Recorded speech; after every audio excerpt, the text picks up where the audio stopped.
Growing up, I was always asked, what do you want to be when you grow up? I always tacked my answers to things that seemed cool to me. Fashion designer, film producer, writer, magazine editor. No, I never thought that I would end up studying liberal arts, politics, or economics at university, only to end up not becoming an economist. So after graduation, I ended up spending most of my time working with leaders, hiring them, assessing them, and developing them, and working in the space of diversity and inclusion. And yet things that I'm curious and passionate about keep growing and evolving, which is how I ended up here, working in a health tech startup. Now, we are taught to stick to one path to career fulfillment our whole lives, when actually the path of true fulfillment changes, evolves, and grows as we do. Circumstances steer it, but so do we. Today, I'll be talking about how you can be the captain of your own ship and steer a change in course. Now, before I dive deeper, I wanted to get you to quickly reflect on a few questions. These are the questions that you can also take with you beyond this session as you think about how to change your career path. Firstly, are you on your career path? Now, I'm not talking about the right career path deemed by society or the career path that gives you the most money, unless that's what you're going for. But what path feels right and true for you?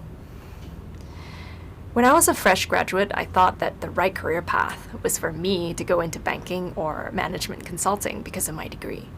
I ended up in neither pathways and thankfully fell into a path where I got to thrive and be myself, working with leaders, understanding human behavior, and connecting with people.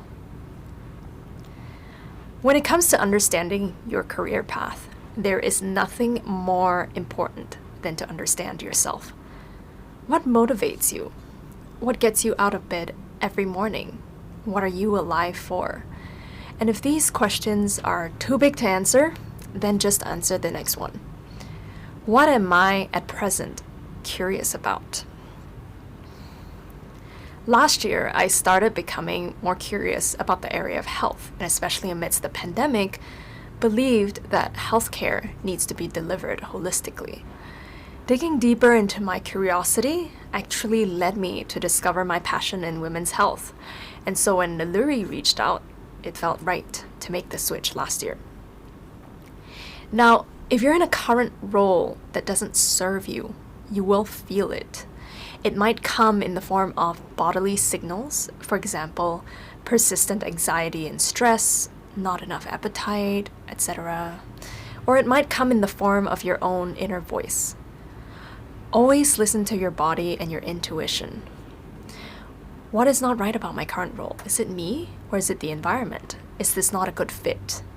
Lean into it to understand better. If I had originally ended up in a banking role, I would have quickly found that whilst I can be decent at math, it brings me no joy.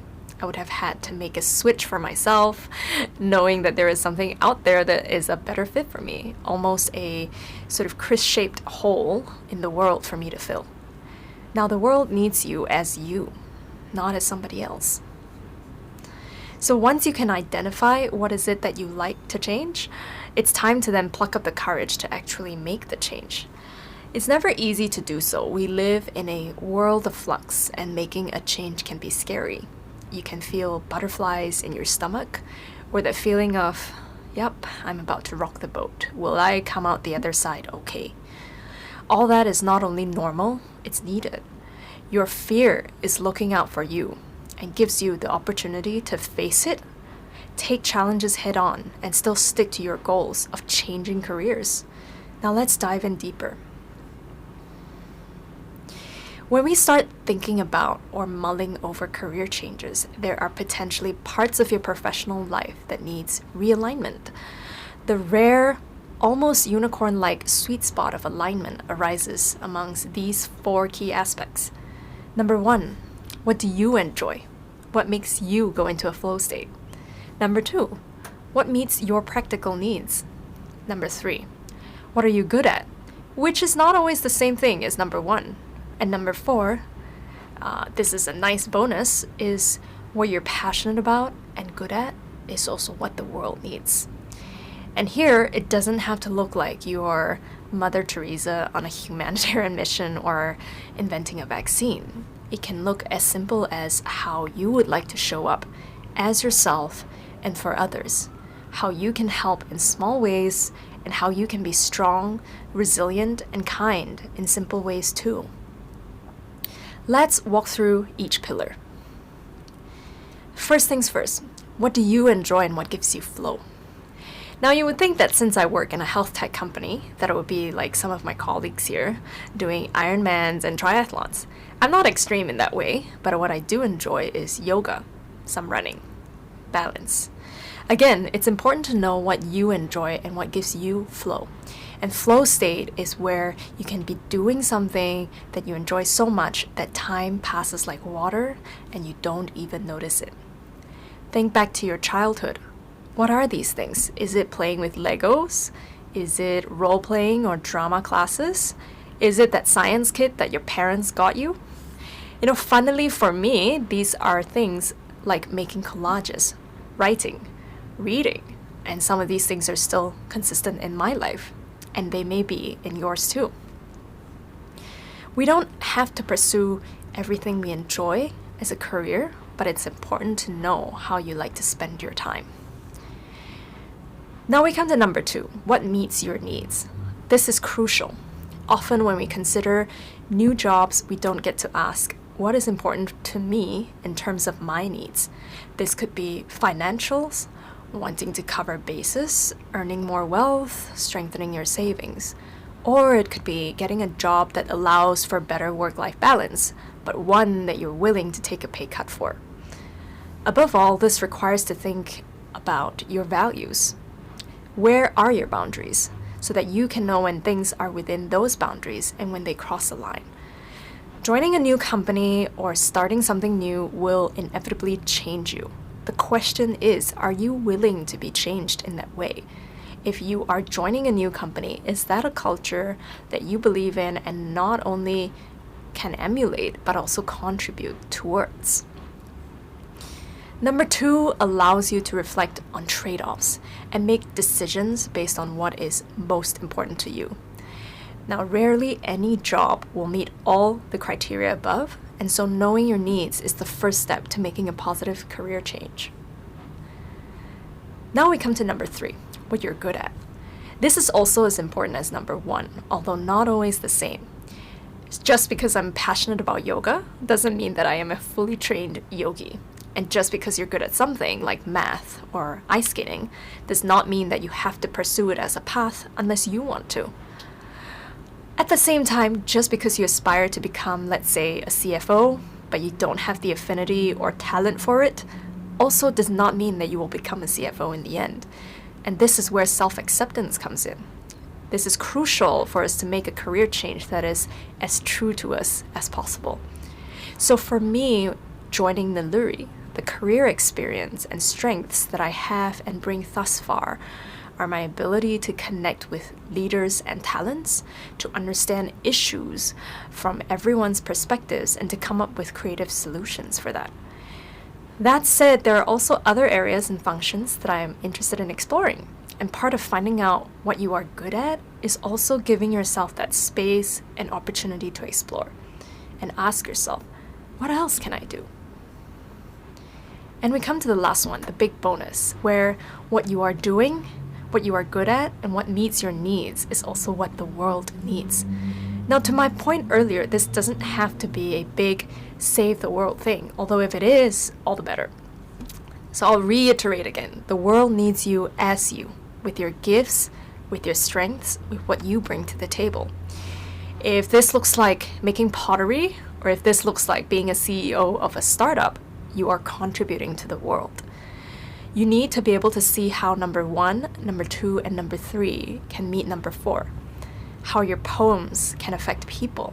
How your food delivery serves everyone's basic needs on a day-to-day basis. How your cleaning services keep us safe in the pandemic. How your ability to kill it at Excel helped your team glean insights, how the words you say shape people's lives, and how the way you are there for yourself and your colleagues makes people feel seen and heard. We are not always going to meet that rare sweet spot, but rather we should endeavor to always work towards that spot, no matter how tough or elusive, because we need to show up in this world as who we are. Once you understand yourself better, it's time to see what it takes to get there. First, reach out to relevant talent, people whose career paths that you're curious about, or anyone you think might be able to help enlighten you further about the changes you want to make. You'll be surprised at how willing people are to speak to you, tell you about their roles, their companies. For example, if you want to move into a product role, but have never done a classic product role in the past, start talking to product talents in relevant companies to get a better understanding of what it takes, what they do, how you can transfer some of your skills and make that pivot. Wherever possible, volunteer your time and strengths with organizations that you want to learn from. In my previous role, I was also volunteering with a diversity and inclusion nonprofit organization in Malaysia. I wasn't able to get a full flavor of that from work, and I wanted to get hands-on experience working on D&I initiatives. I ended up volunteering for 3 years, gaining invaluable experience on unconscious biases, building a diverse pipeline, and learning from passionate people from within the organization. Now, if you're constrained by the environment or market around you, then initiate your own projects. If the pandemic has taught us anything, it's that we can do or start something at home. You don't have to see the full staircase. Again, start with your curiosity and go from there. Going back to my curiosity around healthcare, I wanted to understand that area of women's healthcare more intimately. And so with a friend, we started a community organization to kickstart conversations around women's health. All we needed was some curiosity, Instagram, and a little bit of drive to organize for these conversations. Lastly, strengthening your skills and bridging areas of gaps is so easy with online and offline schools nowadays. Take that initiative to sign up for a class for something that you want to learn. Over the pandemic, my curiosity for writing poems grew, and a friend and I actually signed up for a class with a teacher from New York.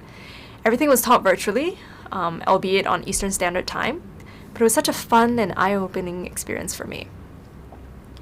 Above all, the one thing that really cuts across all of these pillars is learn, and keep learning. Whatever your learning style is, lean into that.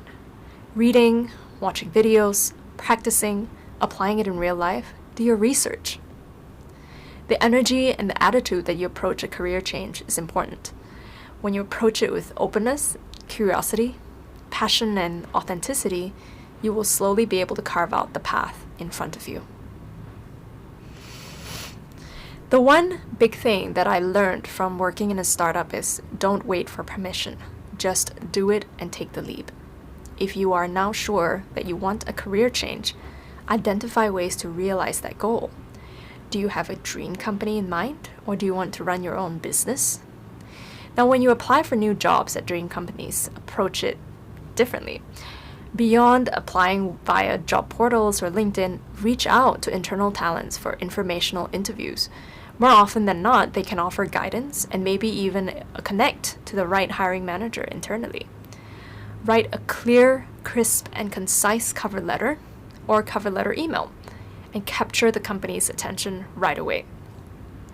If one company doesn't respond or work out, make sure to widen your bases and broaden your network. And then at the end of it all, be open to the idea that your purpose, mission, and strengths can be met in a wide variety of avenues.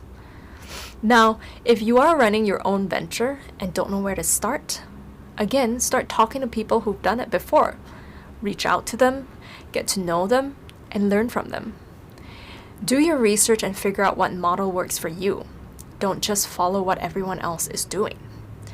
There will also be a lot more ambiguity in this option, so learn to accept change and roll with the punches. When you are running your own business, every day is an opportunity for a new start.